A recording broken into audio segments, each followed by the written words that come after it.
Bonjour à tous et bienvenue dans Clic Clac. J'espère que vous allez bien. Je suis avec John Soulo. Ça va?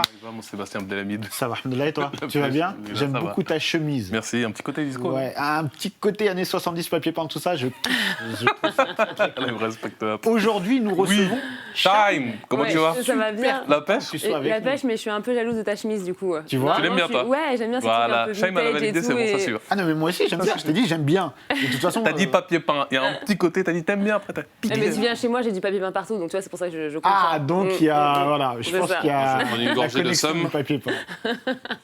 Donc nous avons, après cette petite parenthèse papier peint, on reçoit aujourd'hui Shaim. On est super content, comme je le disais, de t'avoir avec Merci. nous pour ton nouvel album, Ouais. le 7e, déjà. Déjà. On va revenir, on a 2 jours avec toi, on va prendre le temps de... On voit la cover, pochette, la Agapé. cover, Agapé. On va un petit peu revenir sur le titre, sur la conception de l'album, sur tout ce qu'il y a dedans, parce qu'il y a quand même pas mal de choses à dire. Et on va revenir également sur ta carrière. Un truc qui nous a fait rire et qui doit t'énerver, c'est qu'on présente cet album comme l'album de la maturité. De ouf. Ouais, grave. Est-ce que c'est parce que j'ai 33 piges? Je sais pas, mais je commence à être vieille. Non, je sais pas, mais effectivement, c'est revenu assez souvent. Après, c'est peut-être c'est peut-être lié au fait qu'il y a beaucoup de nouvelles choses, dont les featuring. Peut-être que c'est la première fois que je dis les choses de cette façon-là aussi, que je rentre autant dans le détail, que je m'ouvre autant à ce point-là. Et c'est vrai que bizarrement, j'ai aussi la sensation que c'est un premier album pour toutes ces choses aussi. Et j'ai eu l'impression sur les 6 précédents d'avoir tout dit en fait, parce qu'à un moment donné, on tourne un peu autour du pot, même si on essaye de se renouveler à chaque fois. Mais avec l'aide de tous les artistes qui ont collaboré sur cet album-là, je me suis rendu compte qu'effectivement, non, je recommençais à zéro sur pas mal de choses, quoi. C'est ça qui était excitant, Il y a des points que t'avais pas explorés, quoi. visiblement, mais Et- qu'on m'a aidé à explorer du coup. Tant dans les textes que musicalement également, parce que tu dis c'est un peu comme une renaissance, en tout cas artistique, Ouais. et ça l'a été à plusieurs fois dans ta carrière, c'est-à-dire qu'à chaque fois, tu as su évoluer dans des genres différents. Tu as commencé très R&B, on peut le dire. Ouais, c'était hyper R&B sur mes fantaisies, bien qu'il y avait des titres à couleur un peu plus pop, électro, et puis effectivement, à chaque album, j'essaye de me rediriger vers des trucs un peu différents, parce que c'est plus grisant pour moi aussi de me retrouver en studio et d'essayer de faire de nouvelles choses, et puis aussi pour mon public, parce qu'on essaye toujours de l'élargir, on essaye aussi de le fidéliser, c'est certain, mais il y a toujours eu cette envie de faire de nouvelles choses, de ne pas embêter les gens aussi tout simplement, donc ça va de la musique, ça va à mes changements de coupe, mes changements de Toujours couleurs. cette prise de risque. Ouais, toujours. Après, c'est un peu mon tempérament aussi, quoi. Je m'ennuie assez vite. J'aime pas rester sur mes acquis et dans ma zone de confort, même si elle fait du bien parfois, mais en tout cas pas pendant trop longtemps. Donc j'aime bien à chaque fois me remettre dans la merde. On voit avec le nouvel album tout le chemin parcouru. Et qu'est-ce que tu avais envie de dire avec cet album? Parce que comme on le disait, voilà, les lines bateaux de la presse, c'est l'album de la maturité, alors qu'en fait, tu as eu une maturité à chaque album, mais c'était une maturité qui te correspondait à toi. Ouais, c'est ça. Tu trouves que celui-ci ressemble plus à ce que les gens ont envie d'entendre? Parce que moi, je pense pas du tout, en fait. Je pense pas que les gens ont envie d'entendre ça, en tout Enfin, cas. quand je dis envie d'entendre, c'est pas péjoratif. Non, hein. bien sûr, mais c'est très vrai en tout cas, c'est très honnête. J'allais dire spontanément parce que cet album-là, au-delà des featuring, toute l'équipe qui me suit derrière et qui a participé à l'album vraiment sont investis autant que moi, et c'est la première fois que je sens une énorme famille comme celle-ci, parce qu'avant j'avais toujours eu l'habitude de travailler avec peu de personnes, encore une fois par pudeur, par timidité, et on est tous conscients qu'on prend un risque, et en même temps c'est pas vraiment un risque. On sait qu'on va un peu désarçonner les gens parce qu'on s'attend pas forcément à ça, on s'entendait pas quand Lago a leaké, quand Absolem sort, on s'attend pas à autant de vérité, de brutalité aussi, entre C'est brut, guillemets. en fait, c'est brut, voilà, C'est c'est même ça. hip-hop, parce que tu t'es entouré Aussi, ouais. de plein de gens du hip-hop aussi, Ouais. du rap Tout français. est un peu bouleversant, entre guillemets, dans ce que j'aborde, dans le côté intrinsèque de mes sentiments. Je l'avais jamais fait avant. Dans les featuring que je fais, effectivement, je n'avais jamais fait avant. Donc là, encore une fois, je fais pas les choses à moitié, j'en ai fait plein. Oui. Et Il y en a puis... combien? 7 sur... C'est 8. Ouais, 8, j'ai pas compté, mais ouais, il y en a pas mal. Il n'y a pas beaucoup de titres en solo finalement. Et puis aussi, oui, effectivement, dans les couleurs musicales où je reviens un peu à mes premiers amours.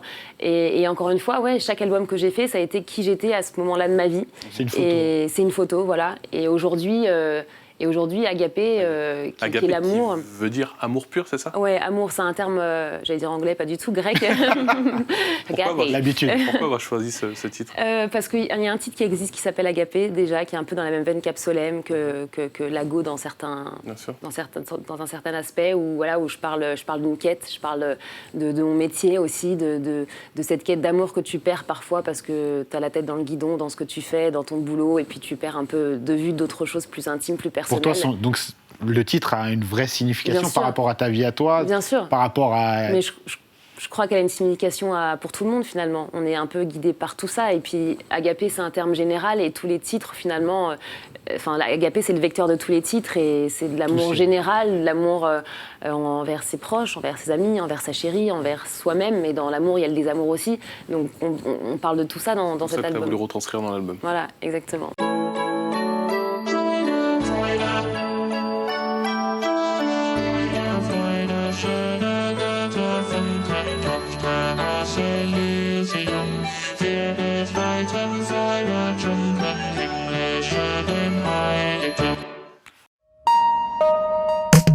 Clic Sport, c'est toutes les semaines sur Clic TV, c'est votre nouveau rendez-vous où chaque semaine, on vous propose de vous raconter ou de vous faire découvrir une légende du sport. Moi, j'ai plutôt vu ça comme, je sais pas, clic-clac, je sais pas.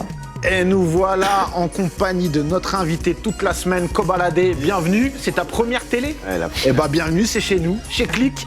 Clic-clac. Moi, c'est la première interview que j'ai faite, c'est avec toi. On était avec mon groupe, je me rappelle encore de l'image, on était dans le studio, ils ont mis la lumière rouge, je sais pas pourquoi j'ai cette image-là, je me rappelle. Ouais. T'es le premier à y répondre sur notre chaîne. C'est quoi ta définition d'une clique? C'est un groupe de potes avec qui on restera pas toute la vie. Pourquoi pas toute la vie? Parce que sinon c'est une famille. Je pense qu'on se rencontrera un seul jour. À bientôt, James, et bon courage. Oh, that's incredible. That's sweet. You know, it's just like you, he never talks. Bienvenue pour la première de Parle-moi. Dans Parle-moi, on va parler littérature, mais pas de livre, puisqu'il paraît qu'aujourd'hui, on ne lit plus. Donc, à défaut d'un livre, on va parler d'une page. Chaque semaine, on va recevoir des gens qu'on trouve inspirants, qui vont venir partager leur expérience sur un sujet qui touche tout le monde. Et la première qui arrive, c'est la confiance en soi. Et ça se voit, on est au top. Que suis-je? Je suis chinois. J'ai des cheveux un peu bizarres. Je suis un peu chelou. D'une façon générale, je suis chelou. Mais j'ai un talent de ouf. Je suis Boulaïmin et j'arrive sur Clic TV.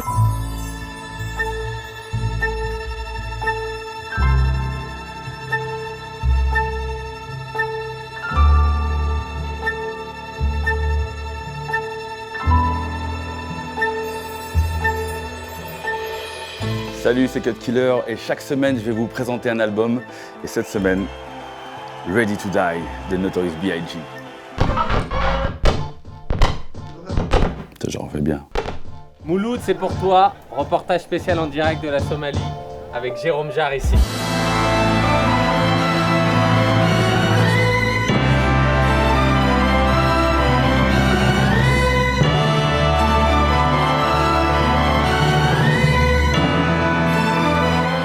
Là exactement, on est en direct de Cox's Bazar au Bangladesh, plus précisément dans le camp des Rohingyas, pour faire quelques jours en immersion à la rencontre de ces peuples. Moi, j'avais un rêve et j'ai été jusqu'au bout de ce rêve et j'espère que vous aussi, vous aurez des rêves et vous irez jusqu'au bout. Donc on touche ce bois là. Que t'as touché quand t'étais petit. Ouais, j'ai touché.